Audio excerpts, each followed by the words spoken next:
Hey everyone, this is Jeff at Seguba Studios. I just wanted to reach out and say thanks again for coming on the AMA event this week. It was really good. I enjoyed all the questions and the comments that were shared. Um, a great 1 hour time with you guys, and I'm looking forward to doing this again. And for those who couldn't make it, I promised that I would record this meeting, which I did. But after reviewing it, found out that I actually recorded the whole video. The video was great, but the audio was missing. What? For some reason, my mic was muted in OBS, which is the recording application I use to record Discord meetings. And I did a sound check and did a prior recording with it, and everything was great. My audio came through, my mic was on, and for some reason, when I went live, I had turned off my mic. What a bummer. So, what I've decided to do is take all the questions from the chats that I was able to capture and go ahead and answer them again for you in this video. So, let's get started. I have not done a lot of songs with regard to loaded music specifically. I have an album, a handful of singles that I did create prior to standing up loaded music and getting into the subliminal music arena. But my intention is to do more, obviously, more subliminal music moving forward as we develop and grow this side of Segula Studios. Subliminal messaging is a subconscious communication format. It's not using your conscious awareness to communicate a message, but it's subtle enough for your subconscious to pick it up. First of all, our subconscious never sleeps. It's awake 24 hours a day, 7 days a week, 365 days a year. Our entire life, the subconscious is active and moving. It's always living in the now. With subliminal messaging, while you're not consciously aware of it, the message, the frequency of that message is bypassing your conscious senses, the five senses, and go directly into your subconscious. I believe the question is referring to the Cherish track that we just uh, shared out to the public this summer. Obviously, we have the subliminal messaging that's in it, which is around the theme of cherished, being cherished, and thoughts that surround that. Instrumental music. There's some spatial dimensions, is why I encourage people to use headphones. Currently, there is no binaural beats per se. It is using a binaural effect. Moving forward, we will most likely be using the whole tones and different healing frequencies. Even though this last one was focused more of a meditative sound, will be doing some tracks that are more in rhythmic and dance style music. Really want to try to use a lot of different styles because people listen to all sorts of different things. And but also some natural sounds like ocean sounds, water sounds, wind sounds. May have some tracks devoted specifically to those natural sounds as well. So those are all part of the plan moving forward in creating new tracks. Back in March of this year, I was approached by someone in a community in one of the communities I was a part of, and asked if I did subliminal music. And at the time, I hadn't even considered, it wasn't on my radar. So I said quickly, I'm not sure. Let me look at it. So I did a little digging, and after just a few 15 minutes of digging around, the light just dawned. It just went on. I'm like, oh, I totally can do this. That really sparked the idea. And then I began to just meet with this person. This person was Pamela, who is one of the moderators here. And we began to just dialogue about what this could look like and how we could move forward. And she was actually asking for herself um, to have me create something for her specifically that she wanted to work on in her own person. So that was our first target, was just to create something for her, and then it blossomed into something more than that, which is why we now have loaded music. This is in reference to believers in Christ, sons and daughters of Yahweh.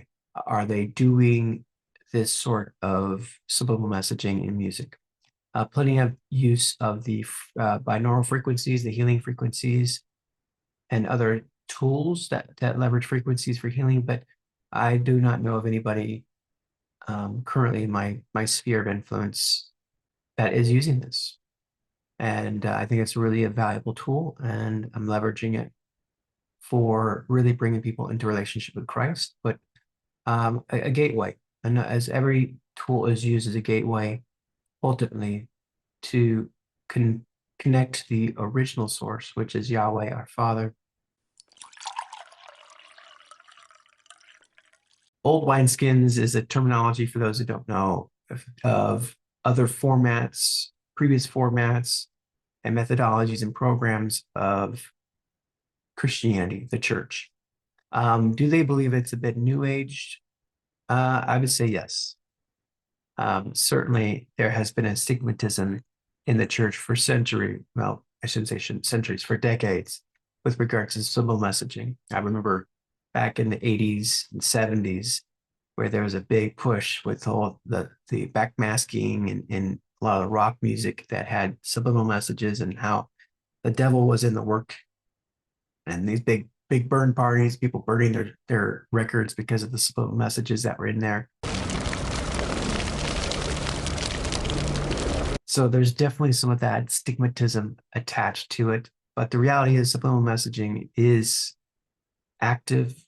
It is a proven technology. The government has some strict guidelines and some real legal stuff in the way of the use of it in marketing. So it's a proven technology that has, like every other tool, the potential of harming or helping the user or the benefactor. So the church has never really embraced it as far as I'm concerned. And I've grown up in the church. But as we move into the new things that Christ is doing in the earth, that Yahweh is doing, our Father is doing, there are a lot of new things we're experiencing and walking into. And this is another beautiful tool of the technology of the voice and establishing new pathways of learning and growing. And as that becomes available and more ubiquitous in the wineskins that are out there right now, people in the church, we hope, we desire, will see that it isn't just a tool, and it isn't a replacement for the full the true voice, the true logos, which is Christ. Okay, so subliminal messaging is a very simple process. And I'm going to get a little technical here, but in music creation and production, everything is put on a track. Every instrument, every sound has its designated track with filters and effects put onto it. And it's no different with a subliminal message. It's given its own track where it is filtered, cleaned up, edited, filtered and designed in such a way that it is audible at a certain decibel or frequency, but is generally outside of the hertz range for the ear, for the average listener, but no less potent. So the frequencies, the words are still being picked up by your subconscious and instead of just the conscious. And so they're layered in there, and there's multiple messages. You can layer as many as you want, but that's pretty much how that is put in there. What? It's not real rocket science, but there is some artistic and some technical understandings as far as using a music application for creating them.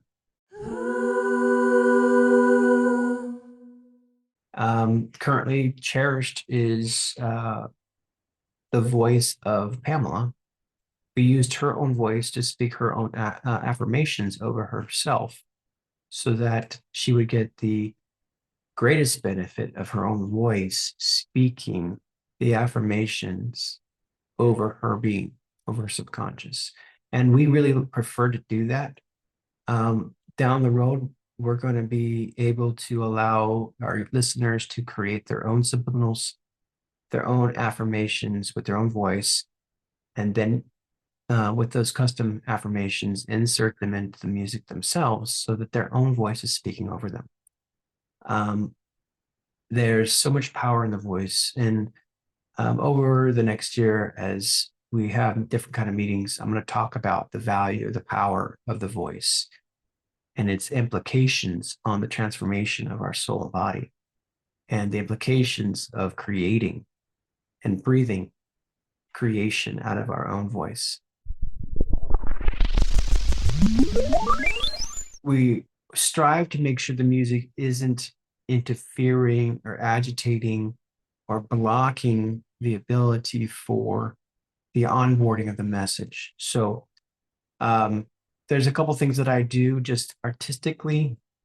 One, I create a spatial environment with the music. I use complementary sounds to create an immersive experience for the listener. And this leads that listener to then become more open, quote unquote, for the actual messaging and affirmation to take its root. So music designed and shaped to be enjoyable is going to make it easier for the messaging to be on board. Discordant, strident sounds that make the soul agitated, obviously, are going to impact the ability for that message, although it still is being onboarded, difficult to be received. So I do pay attention to that in the creation of the sounds. As far as the healing frequencies and those sorts of things, they're going to have a different effect, especially in binaural beats, that sometimes are uncomfortable for listeners and sometimes are preferable not to be used. And so actually in the Loaded Music app that we're going to be developing here, we're going to give the listener the option of turning those on or off and then balancing them out with the affirmation and the actual music itself. Yes, water sounds, wind sounds, bird sounds. All sorts of natural sounds will be incorporated down the road as we create different tracks where appropriate, in line of the previous question, where they benefit the listener and their taste and preferences. So we'll definitely be using those sorts of natural occurring sounds in our tracks in the future. Absolutely. I design my tracks so that they end and they start seamlessly. You can listen to them as one-offs, or you can put them on a loop as a single track. Loop to play indefinitely for however long you'd like to. I've designed the music to be listened to in pretty much any environment, whether you're listening to it in the car, listening to it with headphones, in an office, at home, in your stereo. You'll talk to anybody in the music industry, it's almost impossible to make it perfect for every circumstance, just because the acoustics and the atmosphere that you're listening to music and the ambient noises around, it all impacts the quality and experience. That being said, I do create, as I said in a previous question, previous answer, I do create the music in such a way that it creates an immersive environment spatially, and to really leverage the benefit of that experience, headphones are a must. You can still get left and right stereo, no problem, and things are placed a little bit. And if you have a really good quality speaker system, you can still pick up on that if you have a surround sound stereo. The headphones really give you that spatial 360 spherical feeling, and you'll, as you listen in the headphones, you'll hear the different instruments and their movement and direction, which provides depth and height, width, and length of your experience. And just gives it kind of the next level of enjoyment, right? But not every circumstance allows for that. So I understand if you're listening in the car, you're going to hear it in stereo and it's going to sound good because you're still going to get the subliminal, the affirmation benefit, regardless of where you're listening to it. Because remember, it's the frequencies that are coming out in the subliminal that are going into the subconscious as well. You're going to get that benefit regardless of where you listen to it. I don't have a set time frame for how often we'll be doing these AMAs. But having this first one and the great experience that it was, I know we're going to be doing more in the future. It sounds great. Yeah. It sounds great. Accessibility to me and to the community here on Discord. Obviously, I'm on Discord every day, and I'll be working towards setting up some office hours for the community where I will be in the office, so to speak, at particular times of the day or the week, where you can reach out to me directly and have conversation. And even if I'm not available, you can always reach out to me in Discord, and I'm pretty quick about getting back to you. And yeah, again, thanks so much for all the questions. I had such a great variety to the call, and I was really glad to answer them and share my information and my thoughts about them. Thanks again for attending that. I hope that you will attend the next one when we announce it. But until then, shalom, God bless you, and live above the sun.